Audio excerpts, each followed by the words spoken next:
Hey guys, I'm Kaylin, the author of the Parrot Bliss Bond. Parrots are my bliss. I have over 22 species of parrots. In this very quick video, I am going to show you a couple of things you should check on your parrot if you just brought home a new parrot, or it's been a day or two or three or even a week, just to make sure that your new baby or adult is doing well and adjusting well to your home. Now, you are going to have to be able to handle them. That's true. Number one, weigh them. One problem, though, is you can weigh your new baby and you don't have a reference point for that weight. In other words, when Tucker got brought to us, Tucker was weighing 89 grams.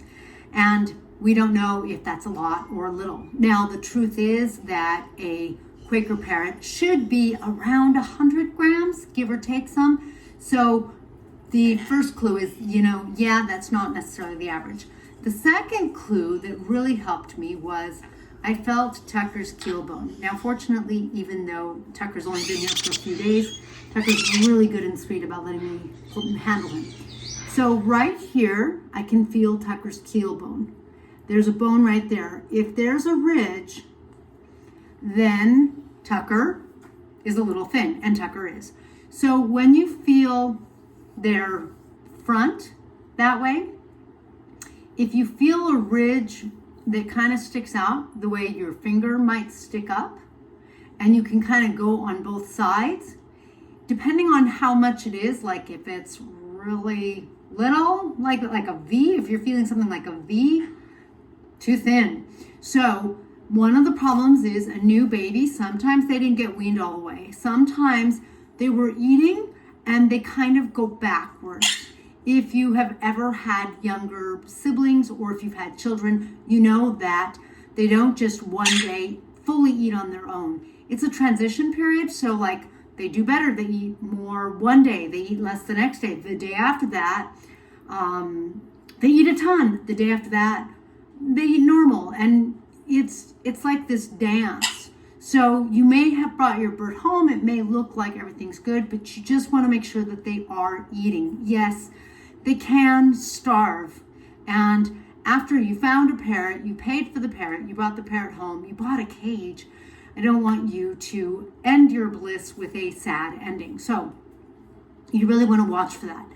On the other hand, when you touch the keel bone, if it's kind of round, like a U, or almost like we don't have a letter there. Well, I guess like a U, like it really feels kind of flattish, that's great. On the other hand, if you kind of have like two pockets, your parrot's a little fat. So that, at least that means that probably somebody gave your parrot a seed-based diet, but at least they aren't thin and starving.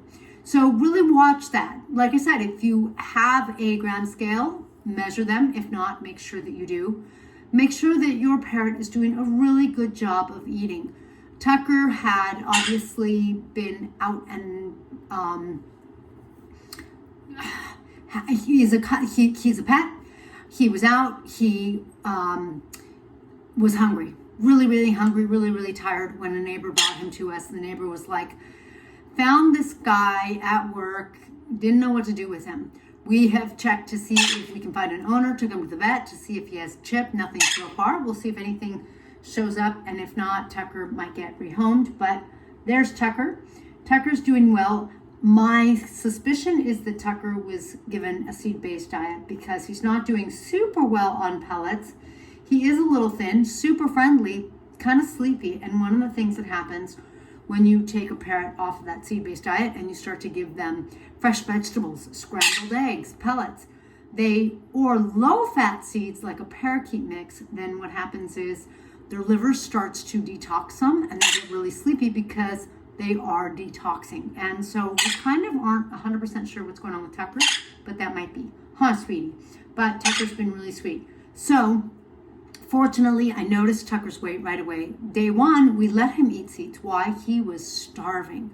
And so when you first bring a parrot home, depending on how the parrot's doing, you kind of monitor the stress. You can see that Tucker is super comfortable with me, even though he's only been here for a couple of days. Because Tucker perches with me, Tucker lets me pet him. Oh, as a matter of fact, some of that squawking is like, hey, before you were petting me, why'd you stop? what you doing? What you doing? So Tucker's doing really well. You could tell Tucker's not scared. Tucker's not nervous. If your new baby is scared and nervous, it is possible that whoever was hand feeding your baby, it's kind of hard. Like you put a lot of time and effort and some materials into Parrots, like you get their baby food, you get the pine shavings for their nest box, whatever you need. There are expenses, and you don't necessarily like make $1 million on Parrots. So a lot of people have to raise a lot of Parrots. So your baby may have been raised and not given a ton of love and attention. They might have just fed them and then left, not monitoring how often they really are or aren't hungry, that kind of thing. So if your parrot isn't super comfortable, if your parrot is kind of scared and that kind of thing, be patient, give them time. I had someone ask how you how you gain trust with a new Hans macaw, which is going to be different. The same, with any parrot. And their Hans macaw, it's new to them. It's an adult. It's not a new baby. But so I'll talk about that in the next video. But what I want you to kind of think about is, even if your parrot's shy and stuff like that, you need to get creative and find ways to weigh them. Make sure that you get that gram scale. A kitchen gram scale on Amazon, that'll work. Just make sure the base is wide enough so that you feel like you can get it to work. Then you can put either a perch on it so that your parrot can perch. On the other day, seriously, I had this. I put it on the scale. I put my bird on it. I'm like, okay, because my perch for weighing them was downstairs.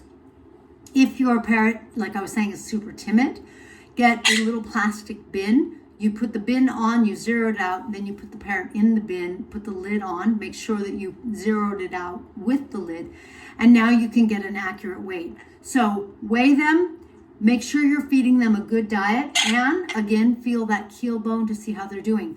The third thing that is super important, even if you get a parrot from a fabulous person like me, you still should take your parrot to the vet. Why?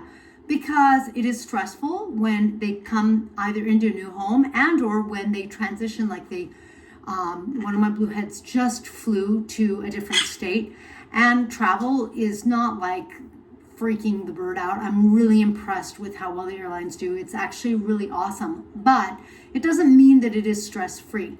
New home, transition, these things can be stressful for a baby parrot. New people, new food, and new ways of getting fed. All of these things can affect them. Your avian vet will take probably a culture and some chemistry, which is blood work. Somebody's playing with my hair clip. And that is going to give your avian veterinarian a baseline for your parrot. And that way your avian veterinarian can easily say, you know what, something did happen and the stress did cause a little bacteria, but we can knock it out piece of cake. If you wait a week or 2 or 3 or 4, what'll happen is you'll be like, I think there's something wrong with my bird. Because if you don't already know this, parrots like to hide their illness so that they will fluff up. And fortunately, Tucker is not illustrating that for you. Tucker's feathers are just against Tucker's body. If I pet Tucker, sometimes then Tucker will fluff up. You can see some of the fluff up here. And so it's not easy to see. You can also see it on down here on his hooded cape. So when they fluff up, sometimes that's because they're trying to make themselves look bigger. They know they're kind of emaciated and they're trying to look a little bigger so that they don't look like something yummy for prey. So, for a predator. So make sure that you do take them to the vet, because by the time you figure out that something is wrong because they were hiding their illness, a lot of the time it gets to be too late.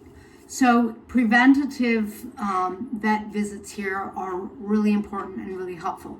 Basically, plan on spending a couple hundred, like 2, 3, 4 at the vet. I know you're probably going like, oh God, Caitlin, but I just spent X amount on the bird, X amount on the cage, X amount on the toys, X amount on the perches, because I was really smart and I didn't use the plain dowels or plastic dowels that the cage came with. So I just spent a ton of money, and I know, but that money is all going to go down the drain if your parrot isn't healthy and dies in a couple of weeks or days. And yes, it can happen that quickly. Unfortunately, when parrots get sick, sometimes they really can go super fast. Don't let that happen. You won't have any bliss. Go to the vet. I know it's kind of expensive. I don't like my vet bills. I really don't. But I do it because I really like my happy, healthy parrots. So 3 super important things: weighing them, checking their keel bone, and taking them to the vet when you bring a new baby parrot home makes all the difference. It starts you off on that blissful bond. Also, just in case, get my Parrot Keeper's Journal on Amazon, because that is going to help you with a ton of other things for your new baby parrot. Things like what you should have in your first aid kit for them, what you can't feed them, all sorts of things, where you should put their cage, where you shouldn't put their cage, all sorts of information to help you really create the best experience.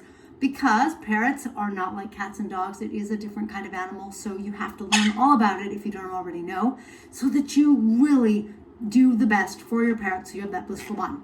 All right, thanks for joining me in this blissful video. If you are looking for a conure, a caille, white belly caille, or what else do we have? Oh, 1 blue-headed macaw left. Then make sure that you visit me at parrotbliss.com/available-parrots, and we will catch you in the next blissful video.